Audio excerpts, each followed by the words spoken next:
अरे मूर्ख, तू कौन है? देखता नहीं देवराज इंद्र स्वयं पधारे हैं। मेरे रास्ते से हट जा।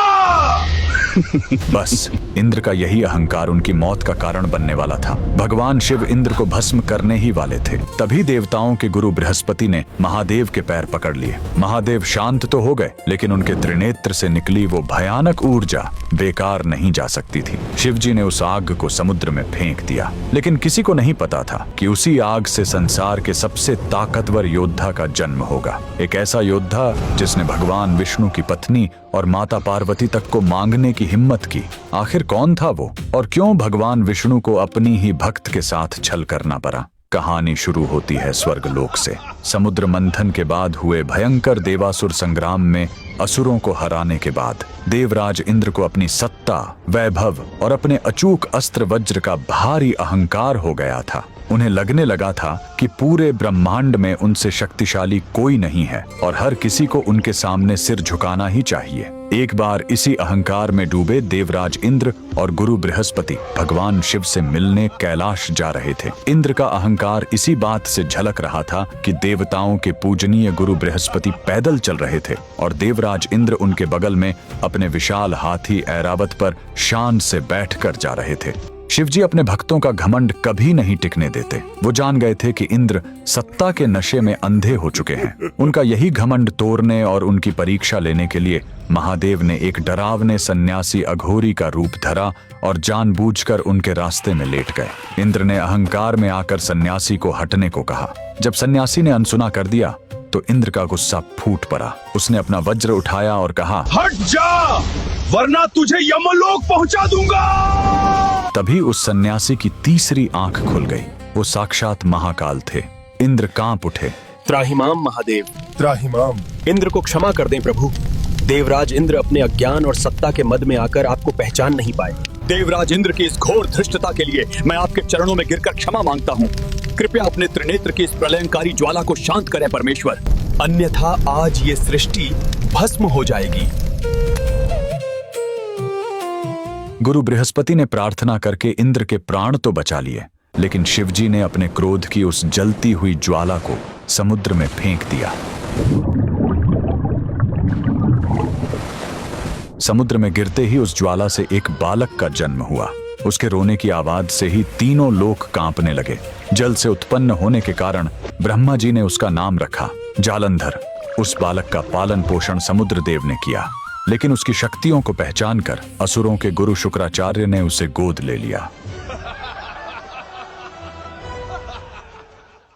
शुक्राचार्य ने उसे सारी विद्याएं सिखाईं।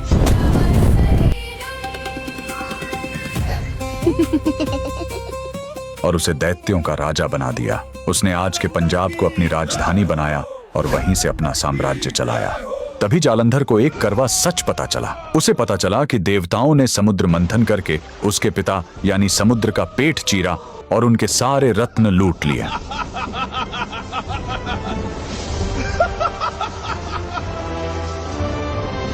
ये सुनकर जालंधर प्रतिशोध की आग में जल उठा।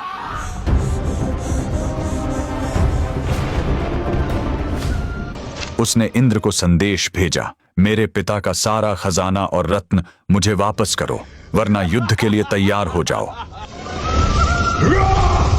जालंधर का विवाह कालनेमी राक्षस की बेटी वृंदा से हुआ। वृंदा एक राक्षस की बेटी जरूर थी, लेकिन वह भगवान विष्णु की परम भक्त और एक महान पतिव्रता नारी थी। गदा धारण कर धर्म बचाते, हे नारायण जग को। उसका सतीत्व ही जालंधर की सबसे बड़ी ढाल बन गया।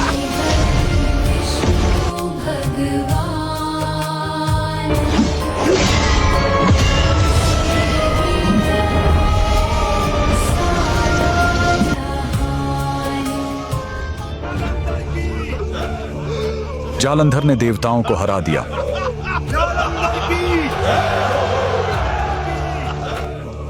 और अहंकार में आकर उसने माता पार्वती को भी अपनी रानी बनाने की मांग कर दी।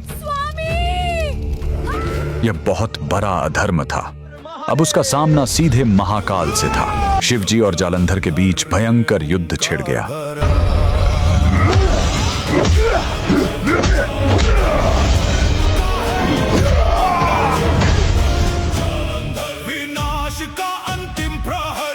लेकिन हैरानी की बात थी कि महादेव का त्रिशूल भी जालंधर का कुछ नहीं बिगाड़ पा रहा था, क्योंकि जब तक वृंदा अपने पति की सुरक्षा के लिए पूजा में बैठी थी, नमो भगवते वासुदेवाय, नमो भगवते वासुदेव। दुनिया की कोई ताकत जालंधर को नहीं मार सकती थी। देवता घबराकर भगवान विष्णु के पास गए। हे प्रभु, हमारी रक्षा करें। विष्णु जी धर्म संकट में पड़ गए, क्योंकि वृंदा उनकी परम भक्त थी।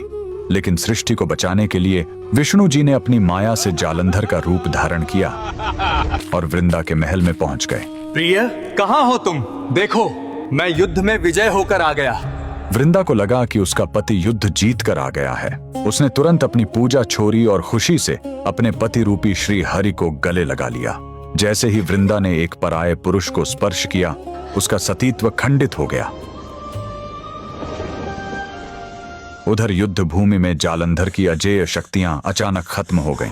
मौका देखते ही भगवान शिव ने अपने त्रिशूल से जालंधर का सिर धड़ से अलग कर दिया। जालंधर का अंत तो हो गया, लेकिन एक पतिव्रता स्त्री के साथ बहुत बड़ा छल हो चुका था। जब वृंदा को सच पता चला कि उसके सामने उसका पति नहीं, बल्कि स्वयं उसके आराध्य भगवान विष्णु हैं,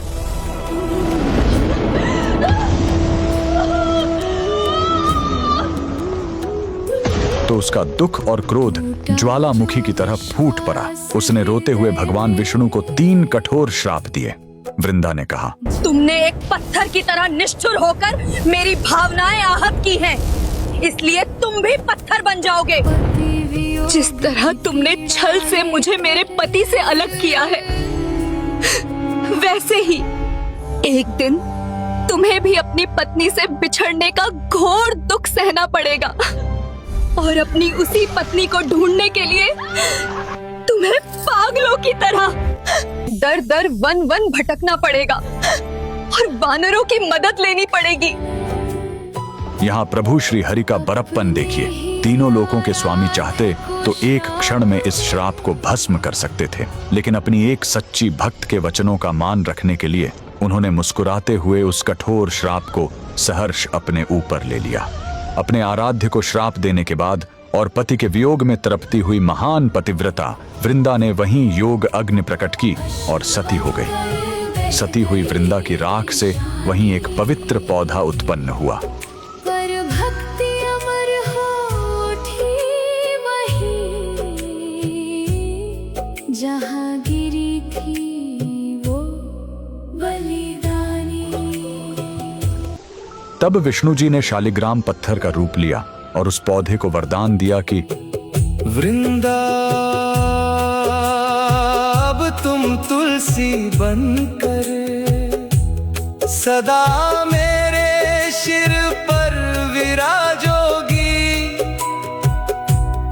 और मैं शालिग्राम बनकर तेरे चरणों में ही बस जाऊंगा। कर्म का विधान देखिए। भगवान विष्णु ने सृष्टि को बचाने के लिए छल किया था, लेकिन आगे चलकर त्रेता युग में जब उन्होंने श्री राम का अवतार लिया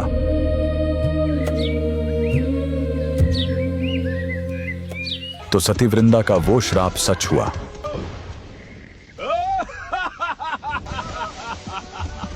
भिक्षां देहि।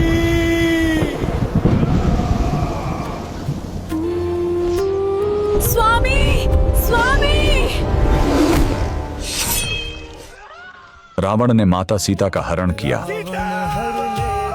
राम जी को पत्नी वियोग सहना पड़ा मन में जलता विरहानंद और उन्हें सीता माता को खोजने के लिए जंगलों में भटककर वानर सेना की ही मदद लेनी पड़ी। इसीलिए आज भी बिना तुलसी के भगवान विष्णु की कोई भी पूजा अधूरी मानी जाती है। उस महान पतिव्रता